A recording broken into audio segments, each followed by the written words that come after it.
Well, this is my fourth year, so I can't say that I'm amazed because it's a continuation of what each year, but each year you get something a little to add to the entire picture, and it's one of to be so thankful that I had parents that gave me an opportunity to have a life of my own with independence, and that's which is so difficult to watch these kids, to see them having to get to a chance here, but so late in life and having gone through so many extremely difficult situations that you wonder why they haven't given up, and they probably would give up if they didn't have this opportunity. So in my opinion, of all the charity work that I attempt to do as a commitment to my faith, this is the most compelling because it's the real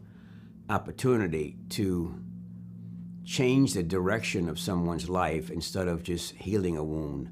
If you give somebody who's homeless something to eat, that's fine. But in this case, it's far more than that because you become a tool to give somebody a real break that really deserves it. And it's just really very, very heartwarming to do it. And I'll continue to do it as long as my back will be able to stand sleeping on that pavement.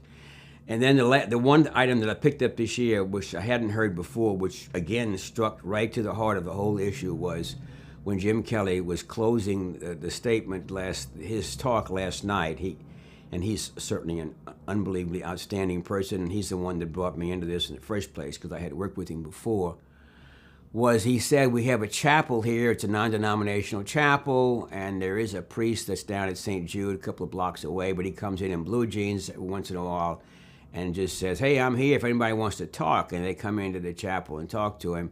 And he says the number one thing that they want to learn how to do, and if they can do, is how to forgive their parents.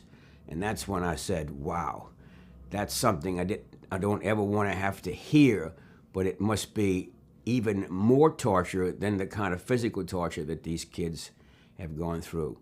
And I can't think of anything more that I enjoy doing than coming here, and it's become kind of now with being the fourth year, it's same people are coming back. We have the highest return of all of the sleep outs across the country, and it's because people really enjoy the camaraderie and the feeling of something a little bit like a Boy Scout camp or whatever it is, to say, I've accomplished it, I've done it too, so it's in my resume, but for personal reasons, not for anything else.